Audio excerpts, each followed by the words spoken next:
Just got back from our trip and doing a little bit of unpacking. Thought I would just recap the trip a little bit and then also provide some of the, hey, what went great and what maybe could use some improvements. So let's get to that. So if you've been following this channel, you know I've been building out the back end of my truck for a trip that I was going to take with my family to kind of the Yellowstone, Zion, and Arches National Park.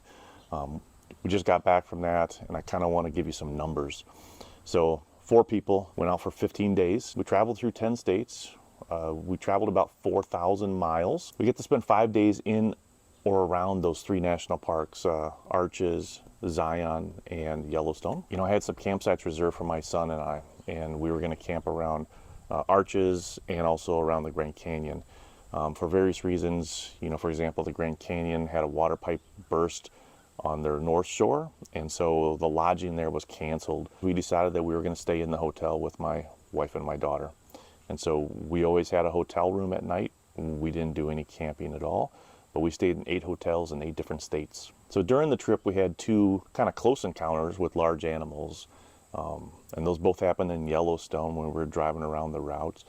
Black bear crossed the road right in front of the truck, and then we also had an opportunity to have a buffalo cross right in front of the truck. We had hundreds of other animal encounters. A lot of them were in the distance at Yellowstone. A lot of buffalo, moose, elk, bear. You know, there was a lot of other animals that we saw too. Throughout the trip, especially at Arches National Park, we saw a lot of those beautiful natural arches that you see always pictures of, and I took a lot of pictures and videos, and I'll share those later on. My son and I did one ATV rock crawling excursion in Moab, and oh my God, if you ever get an opportunity to do that, absolutely do that, and I'll tell you who we used and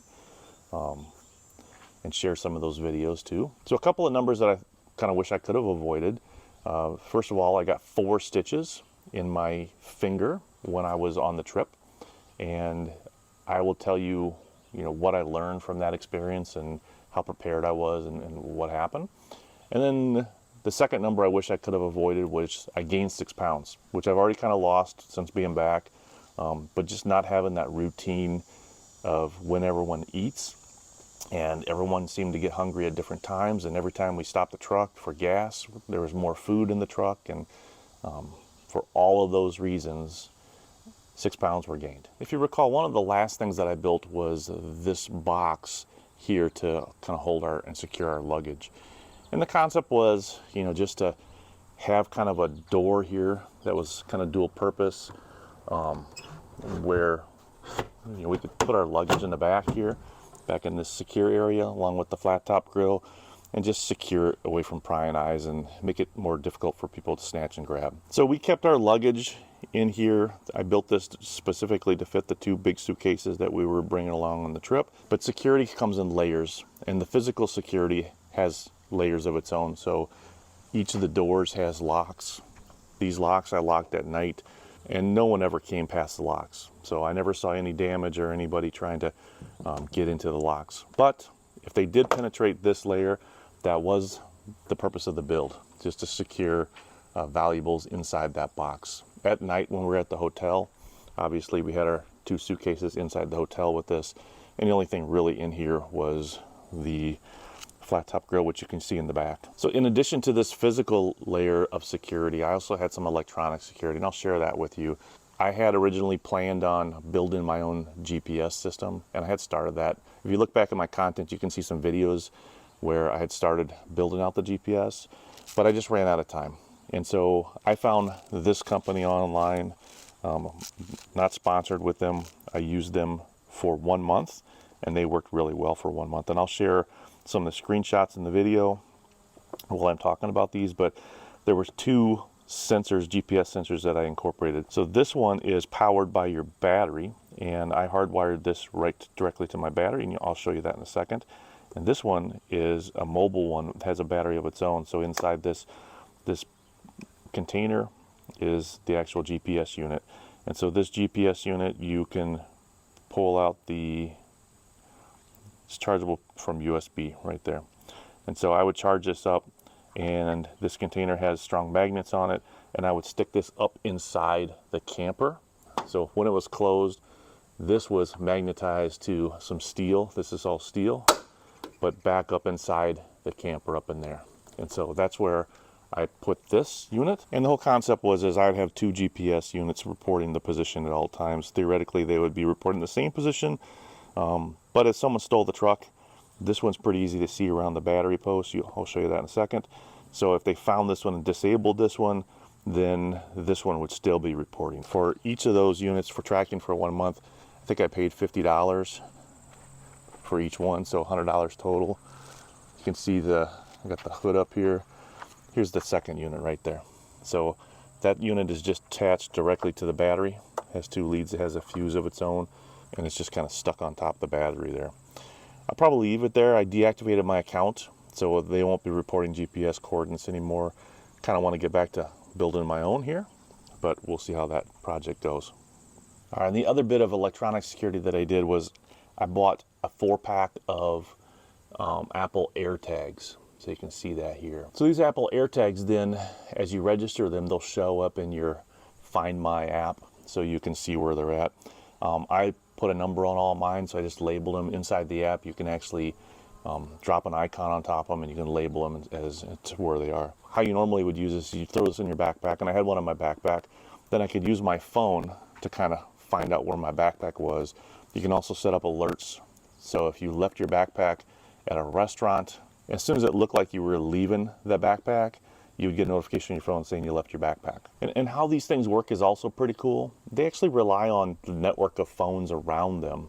So not just my phone that it's registered to, but as you walk by with an iPhone, it is talking to all these AirTags, and then it'll use your location from your phone to report back to my phone where this AirTag is. And there's security around it also that only I can see where the AirTag is. But as far as the network goes and how data flows, it's using everybody's iPhone. So if this was left someplace where, say, there was only Android phones, then this would never work. But if somebody walked by then with an iPhone, it would communicate with the iPhone. Then it would use the iPhone's network to report back to Apple servers where this AirTag was located. And then that information would come to my phone, and I would get an alert on my phone saying, hey, you left this AirTag at that location. And the other nice feature is on your iPhone then, there's an app, and you can essentially use it kind of as a tracker and kind of see, oh, that AirTag is in that direction. And then it has a countdown for distance, and then you can get closer and closer to it. And then as you get closer and closer, if you still can't find it, there's an option to have this emit a sound. And then when it's emitting a sound, you can, oh, there it is, you find it. And to kind of ease people's concerns about being tracked when they didn't want to be tracked is if someone were to drop an AirTag in my truck and it wasn't my AirTag, then I would get a notification on my phone saying, hey, there's a nearby AirTag. And then I could use those same features to kind of locate where that AirTag was and get it out of my truck. So Apple does kind of have that notification system that will tell you if you are being tracked by somebody else's AirTag. As an additional layer of security, like I said, I bought 4 of these. I put one in my backpack that I carry with me everywhere.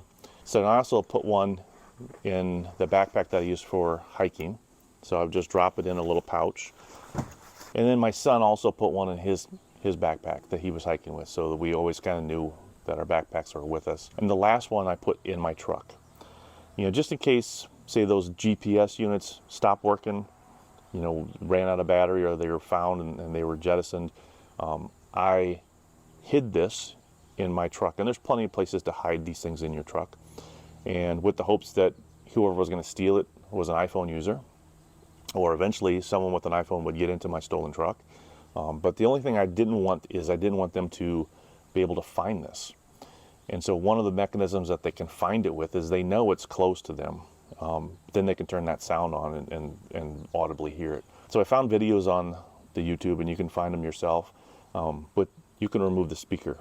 There's a little piezoelectric kind of vibrating speaker in here that emits the sound. Essentially, you can remove that, and that'll make that a little bit harder to find and detect the one that you dropped in your vehicle. All right, the second thing that I want to highlight that really went well is the fridge and the battery box. You know, there's videos on how I built the battery box, and the intention was always to bring that battery box and this fridge along on this trip. So let's talk about the battery box first. So first of all, there's a 200 watt solar panel on the roof. That solar panel, every morning by about 10:30, 10 o'clock, the battery was 100% full. At night, the refrigerator would drain it down. It's the only thing that's really kind of continuously plugged into the battery box, but this would drain it down, and that battery box would fill up, like I said, every single morning. The temperatures during the daytime were above 100 all the time. In the back, it was out of the sunlight. It was a little cooler in the back, but being in the sun, it was pretty warm. The back here did eventually get to the point where the battery temperature, and there's a sensor on top of the battery, it was getting up into the hundreds.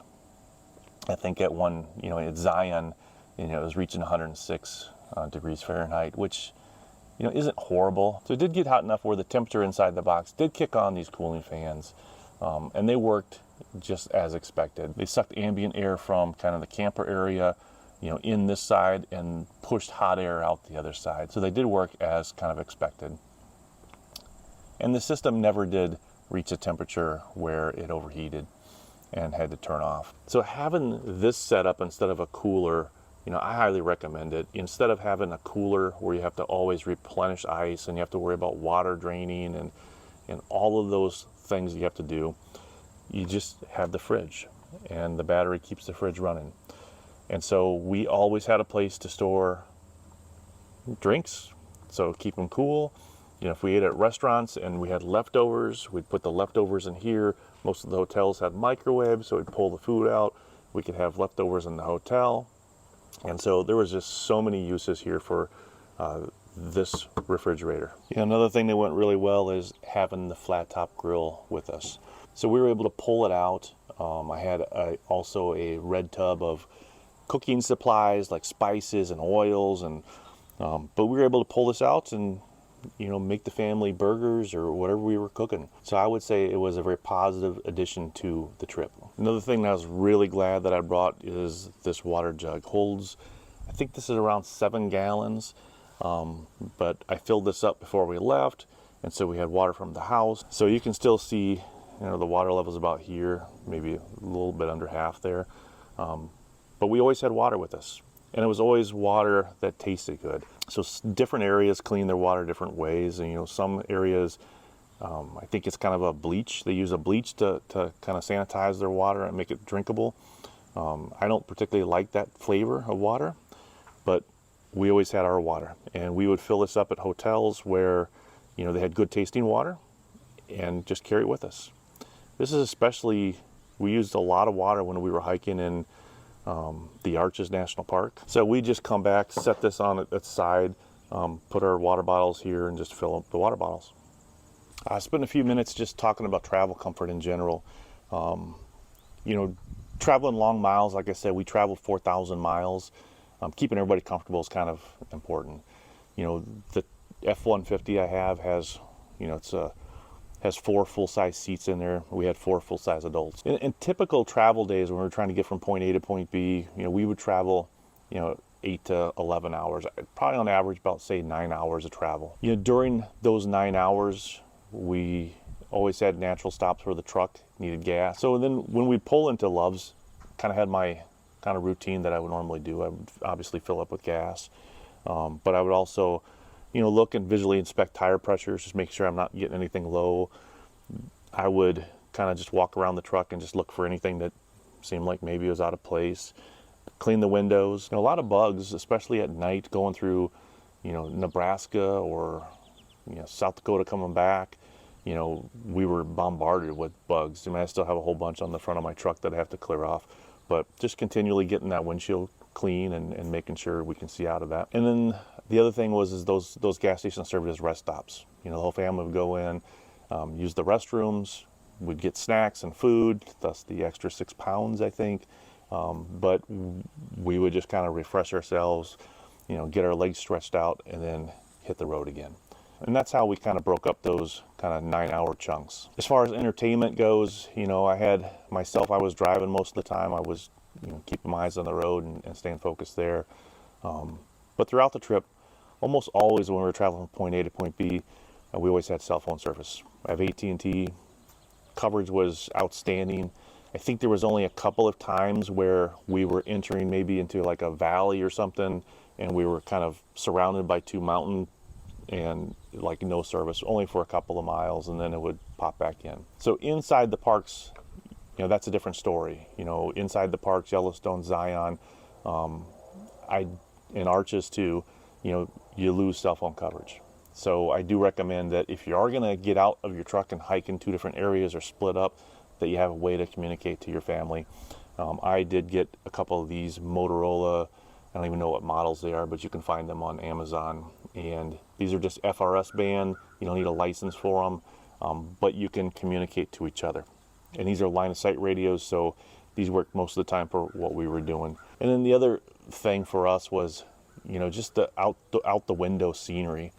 As we transitioned from Wisconsin, which we're very familiar with, to Iowa, which we've been to Nebraska, every state had its own little kind of scenery that you could look out and enjoy. I especially liked once I got to Denver and we were going up the mountains and down the other side of the mountains towards like Grand Junction. And once we got into kind of the mountain area, Utah, that's all just super beautiful. We don't have that kind of topography and topology around here. And so, it was very nice for me to see that. While I talk about the next thing here, we can see some of the neighborhood cranes are coming through. They already saw me, so they're going to head off there. Normally they would search for a little bit of food around the pond area there, but they're going to head off. So I feel like the trip was an outstanding success. I had a lot of fun. I enjoyed the time with my family. I enjoyed just getting out in nature and seeing those parks. As I told my wife, it's kind of hit a couple of bucket list items for me on this thing, which was pretty nice. With that said, when you go on adventures, you kind of, test your preparedness, right? And you test kind of the systems that you've set up and see how they work. I'm always a big fan of having feedback and trying to improve. So here's a couple of things that I think I could improve. So one of the last things that I did in preparation for this trip, just to finish the box off, is I put this banding around this edge, just to kind of protect it from being banged up and digged into. But it turned out that this banding wasn't quite, this is like a 1-inch banding and it's like a 3/4 inch plywood. What I needed to do was use a router to kind of flush cut this edge. Normally, after I flush cut, I always use a file to kind of take the kind of sharpness off, because flush cutting with a router will leave this super sharp. And that leads me to my first thing that I kind of should have improved was, as I was shoving luggage in here, I actually took this finger and I rubbed it along that super sharp edge, and I ended up cutting this finger. And it's already kind of healed up. I'll maybe overlay some shots of it with stitches in it. But a couple of lessons from this experience was, first of all, flush cutting, take the time and file it off. I was kind of in a hurry because we were just trying to get everything done so I could pack everything up and so we can get on the trip. The second thing that I'll touch base on is, I had previously shared what I packed in my truck. And if you watched that video, you saw I had 3 first aid kits in my truck. So I had one back here that was kind of a stop the bleed kit. I had one underneath the passenger seat on, the driver's side that had kind of like boo-boo type stuff, like Band-Aids and stuff like that. And then I had another kind of stop the bleed kit that is up in the driver's side. So one of the things that I did to improve that is I still have the one by the driver's side because that's a pretty good first aid kit up there. But the other 2 I consolidated into this big pack. So when the accident happened and I cut this finger, so very calmly we got the first aid kit that was under the passenger side seat out, brought it back, cracked it open, started looking around in there, and I have one finger that's kind of dripping blood, and I'm just trying to kind of make sure I'm not dripping over everything. And it's hard to get in here and dig around with drippy fingers. And so I only had one hand. So my wife was really kind of digging around. And to be honest, because of the way it was packed, things were just hard to find. So it just took kind of unnecessarily long to, find the gauze pads that we could apply pressure and some tape and stuff like that, just to get us to kind of urgent care where I got my stitches. So the lesson learned was I took those 2 first aid kits, I combined them into one, I repacked them so it's a little bit more clear on where everything's at. So now when you crack this thing open and there's 2 sides, You know, this side is kind of the med side, and then this side has the bleeding side. And when you crack open that thing, you know, everything's right there. You'll visually see the pads that you need to stop the bleeding. There's tape there. Everything is exactly where you need it. And also, you know, if it's a bigger bleed, you know, and you need a tourniquet or, you know, any other kind of thing like that, that's in this side too. So that was the first lesson, is just I took the time, I cleaned up this first aid kit. So now that I got this cleaned up, I'm probably going to hang this on the back of the driver's side seat. Another area of improvement here is this wind plow. So the whole concept of this was, without the wind plow here, you get wind that kind of gets shuttled back into that area there, and adds a lot of drag. And then I also found at speed it would kind of make this thing bounce. And so I put this wind plow on there, and I made this out of Kydex. So this is Kydex material, and there's a sheet of Kydex that runs to about right here. And it's all covered up by duct tape, and I'll get to that in a second. But there was 3 sheets. There's a sheet here, they overlap. Here's another sheet, and then there's a sheet over there. And that wind plow, for the most part, worked. When I was local, everything was there. You can see how many bugs there were. You know, going through, like I said, South Dakota and Nebraska at night. A lot of bugs. I'll get those off there. I heard that some bugs have kind of an acidic type of decomposition there that will kind of eat into your aluminum. Anyway, I'll get that cleaned up. So back to the wind plow. So without this duct tape on there, these pieces of Kydex, at some point during the trip, they became like an instrument. And I didn't have a camera up here. I could never see what it was that was actually resonating, but at about 65 miles per hour and above, these things would just hum and make the most annoying sound inside the cabin.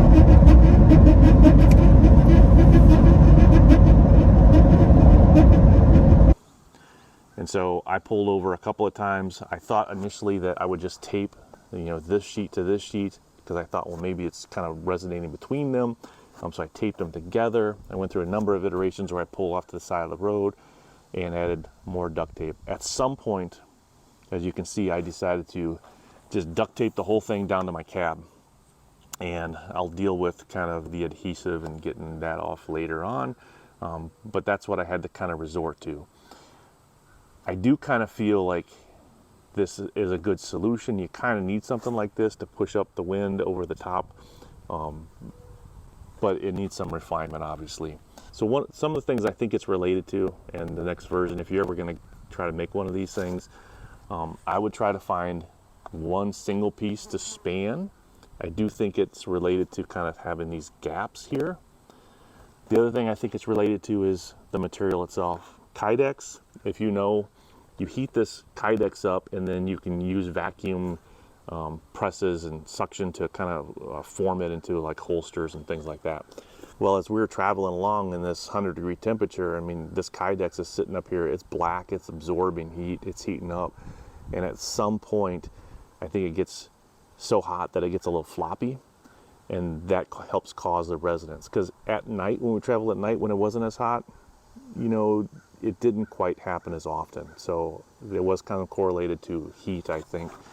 The other thing I think it was correlated to was the wind direction, ironically. So I don't know if you can see, but yeah, it's not a very good picture there. Anyway, I think as the crosswind would come across, it would kind of help lift this up a little bit. And once it got lifted up, it would kind of do its resonance. It would resonate and sing for a while, and then it would stop. And then the wind would lift it up again, and it would resonate, sing for a while, and stop. And at some point, there was always a continuous kind of sound. So I do think it was kind of related to kind of the crosswind at sometimes too. And the other thing that activated it was whenever we went over a bump. You know, as the truck flexes and the back end kind of, you know, rears up and the front end's kind of rearing down, well, this thing moves up and down, right? Just a little bit, but enough. And so it would kind of cause this thing to move up and down and just lift up enough where it got some wind under there and it would start the resonance. So anyways, this needs some work. I will at some point readdress this and see if I can come up with a new solution here. You know, another lesson learned from this trip is relates to fitness. You know, as an example, at Zion, my son and I hiked to Angel's Landing. And, you know, that hike, very beautiful, but it's a bunch of switchbacks and you're climbing, say, thousands of feet. You're already 8,000 feet in the air or something. And my aerobic capacity wasn't where it needed to be. So, you know, I did what I could. So I was able to finish and complete the whole trip, but I did it in spurts. And I kind of feel like if my aerobic capacity was a little bit better, it would have been easier for me to do that climb. And another kind of layer of fitness is kind of your durability. You know, your ability to stay mobile and enjoy these hikes kind of will depend on, you know, how your feet and your ankles and your legs hold up. You know, leg strength wasn't horrible for me. Like I already touched base on, aerobic was probably my limiting factor there. But after a few days, you know, of going out and doing these hikes, I did notice that my ankles and my feet were pretty sore. It wasn't anything that stopped any hikes or anything. I was able to kind of push through it, but I think a little bit of preparation, I think those hikes would have been a little more comfortable. So it's going to wrap up this video. Just a recap of kind of the travel and what happened and the good and the bad and maybe some of the ugly. So I will have 3 videos coming out here soon where I'm going to talk about the parks. So the first park we went to was Arches. So I have a video on Arches and the Moab region and some of the things that we did that were kind of outside the parks, extracurricular activities like the ATV rock crawling and stuff like that. Second video will be on Zion and Springdale. We stayed in Springdale. So talk about the Zion, the national park there, the hikes that we did inside Zion, like Angel's Landing, and we also did the Narrows. So talk about those. And the third video will be on Yellowstone. And we stayed in West Yellowstone for that, so we used the west entrance to the park. We covered a lot of miles in Yellowstone, and we saw a lot of things, so that'll be the third video. I'll keep each of those videos kind of short, but I'll share kind of the maybe the photos and the videos and some of the experiences that we had in each of those parks. You know, the trip was a lot of fun. I had prepped for this for kind of almost years, where I was starting to build the pieces of the truck, and I kind of knew I wanted to get out there, but we had a lot of stuff going on at the same time, and I knew that this was going to be the year, and so a lot of pushes to kind of finish up some stuff. Had a lot of fun with the family. Looking forward to sharing those videos and that experiences with you.